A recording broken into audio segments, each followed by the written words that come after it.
Que tempo estamos vivendo, que maravilhoso tempo, um tempo que renova de fato a nossa esperança, que de fato mexe o nosso coração e a nossa alma, porque a gente sabe que está falando de um Deus que é vivo, é eterno, é poderoso. O texto que eu quero ler, o texto de Lucas, capítulo 2, que diz o seguinte: havia naquela mesma região pastores que viviam nos campos e guardavam o seu rebanho durante as vigílias da noite. E o anjo do Senhor desceu aonde eles estavam, e a glória do Senhor brilhou ao redor deles. E ficaram tomados de grande temor. O anjo, porém, lhes disse: não temais, eis aqui vos trago boa nova de grande alegria, que o será para todo o povo. É que hoje vos nasceu na cidade de Davi o Salvador, que é Cristo o Senhor. E isto vos servirá de sinal: encontrareis uma criança envolta em faixas e deitada em manjedoura. E subitamente apareceu com o anjo uma multidão da milícia celestial, louvando a Deus e dizendo: glória a Deus nas maiores alturas e paz na terra entre os homens a quem Ele quer bem. Irmãos, vamos fazer um exercício de imaginação. Você vai receber uma visita de um anjo, e ele vai dizer que você vai ser mãe ou pai, não necessariamente do Filho de Deus. Esse nasceu uma única vez, e ninguém mais nasce da parte de Deus Pai, porque Jesus já veio. Mas o anjo diz que você vai ser mãe ou pai de um menino, e esse menino, ele terá que morrer. Ele terá que morrer. O anjo diz que você vai ser mãe ou pai, e ele pergunta: você aceita? E aí você dá a sua resposta, e o anjo diz: mas ele terá que morrer. E aí você pergunta: mas ele terá que morrer por quem, afinal? Ele teria que morrer pelas crianças? Ele teria que morrer pelos jovens, pelos idosos, pessoas que fazem o bem, e etc. E assim as perguntas iriam longe.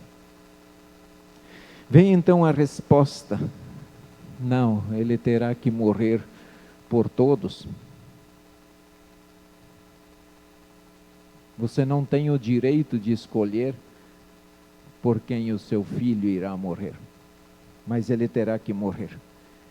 Ele terá que morrer inclusive por aqueles que perseguem o próprio Deus, aqueles que querem calar a voz de Deus, aqueles que te perseguem.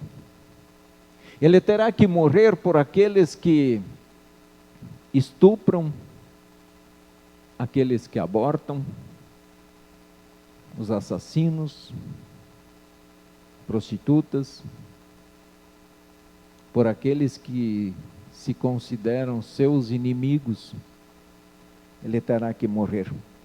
Ele terá que morrer por aqueles que adoram a Deus em espírito e em verdade, mas também por aqueles que não querem saber nada de Deus. Por aqueles que odeiam seus irmãos, são egoístas, gananciosos. Enfim, terá que morrer, sem pensar em alguém específico, mas por todas as pessoas. E aí vem a pergunta: a sua resposta continuaria sendo sim, aquele anjo? Você daria o seu filho para morrer por estas pessoas? Imagine que essas pessoas estejam no corredor da morte, teriam a vida tirada e seriam condenadas ao inferno eternamente, perdidas, sem nenhuma possibilidade. Qual seria a sua resposta a este anjo diante do que ele teria te exposto? O que o seu coração sente? Você daria? Imagina a resposta de cada um. Talvez seria: não, diante desses fatos, eu não daria. Porque eu acho injusto que meu filho teria que morrer por estas pessoas. Eu não daria, porque eu teria que sustentar esse filho, cuidar dele, educar, e no final esse filho teria que sofrer por essas pessoas. Deus olha para o ser humano perdido, condenado, longe, nas trevas, inclinado para adorar o diabo e seus anjos, servir o diabo em todos os seus momentos. Olhando para a humanidade, não havia nenhum motivo para Deus dizer assim: eu vou dar o que eu tenho de melhor, dar o meu filho para morrer pela humanidade. Não tinha nada no ser humano, nada. Não sobrou nada em nós, a não ser uma coisa: o amor de Deus, o amor de Deus pela sua criação.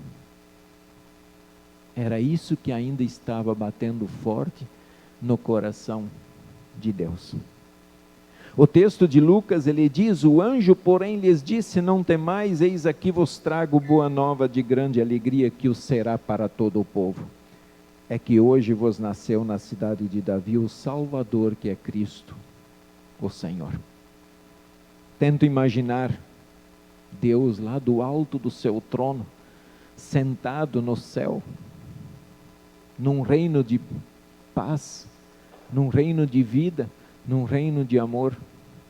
Deus olhando para a humanidade e ver o que está acontecendo aqui embaixo, ver o próprio povo de Deus muitas vezes desprezando a sua palavra, seguindo seus próprios conceitos de correto e esquecendo o que é a palavra de Deus. Mesmo diante de um ser humano tão pecador, que é capaz de fazer barbaridades, que é capaz de perseguir o seu próprio Criador, de querer calar a voz daquele que deu a vida para nós, por nós. Aquele que nos criou e nos transforma por Cristo Jesus. Da casa de Deus, de sua morada eterna, o anjo veio para trazer uma notícia para mim, para vocês. O anjo disse: é que hoje vos nasceu na cidade de Davi o Salvador, que é Cristo o Senhor. Essa era a notícia que chegou aos pastores, mas é a notícia que Deus quer que chegue a qualquer ser humano, seja ele quem for, seja a classificação que nós damos para ele, seja ele quem for. Deus quer que esta notícia também chegue aos ouvidos, talvez não entre no coração, mas que chegue aos ouvidos, para que ele depois não possa dizer: eu nunca ouvi falar deste Jesus. Jesus nasce, e tudo aqui no mundo muda. Veja, das trevas, no meio das trevas brilha a luz. No meio do ódio, surge o amor. No meio da morte, temos vida. Da condenação, nós temos salvação. No meio da desesperança, veio a única esperança. A única. Não deposite o seu coração em nenhum outro lugar, pois não há esperança em nenhum outro lugar. Do reino de Satanás para o reino de Deus. De inimigos de Deus para amigos, filhos e herdeiros do Pai Celeste. Este menino é o cumprimento de uma promessa. E como nós estamos falando de um pai que é fiel e ele cumpre as suas promessas, então ele agora cumpre, envia o Messias. Esse Messias que foi tão prometido no Antigo Testamento, agora chegou para a humanidade. Ele veio humilde, mas cumpriu a lei. Ele era de fato o rei. Veio em humildade, mas nunca perdeu a sua majestade. Deixou que fizessem tudo com ele, para que ele agora pudesse retornar. Mas agora como o rei que virá para julgar os vivos e os mortos.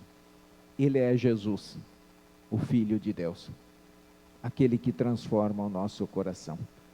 Hoje, nós somos portadores desta mensagem. Eu sou o portador.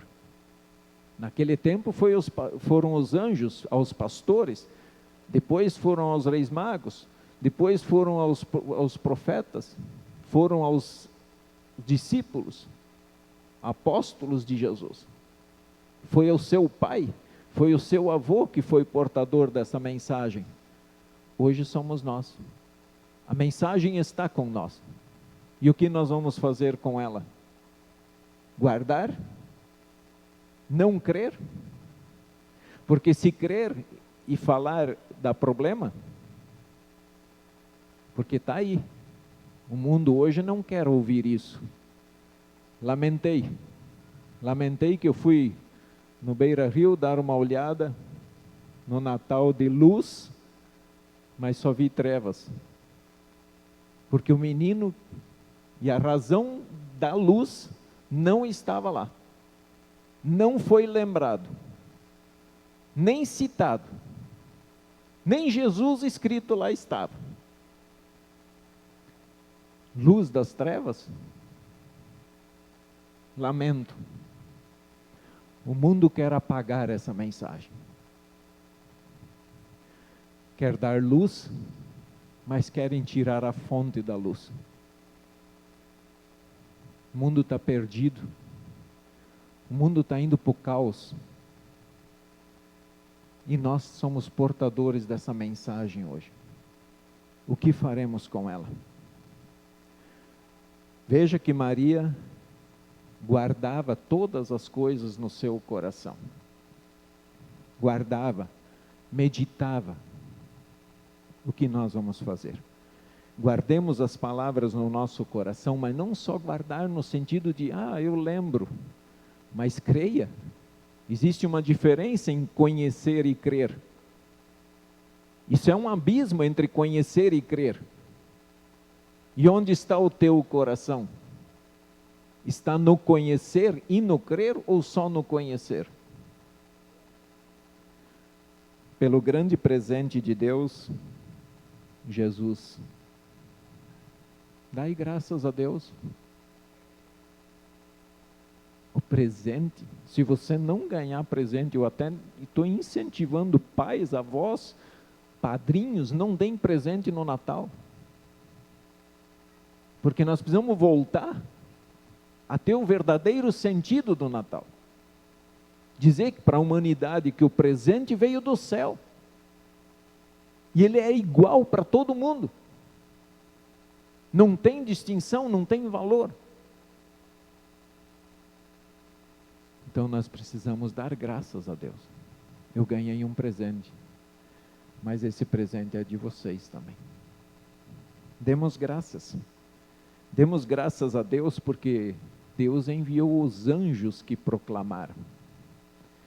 Demos graças a Deus por conhecer e crer neste Messias. Demos graças a Deus pelo privilégio de servir esse Deus, de ser portador e de poder abrir a boca e proclamar que a luz, a verdadeira luz do mundo veio. Pode dobrar o tamanho daquela árvore que está lá, mas se Jesus não estiver lá, não é luz. Não é luz que edifica, mas nós temos a verdadeira luz em nosso coração. E demos graças a Deus por isso. Demos graças a Deus por Jesus, que nos trouxe a alegria que começa neste mundo e vai lá na eternidade. Essa alegria permanece para sempre. Ensine isso aos teus filhos, aos teus netos, às crianças que estão à sua volta. Ensine, fale, pois hoje você tem o privilégio de dar graças a Deus e dar graças a Deus também proclamando esta palavra para todos. Que Deus guarde o nosso coração e que o nosso coração decida ser fiel a esse Deus hoje e sempre. Amém.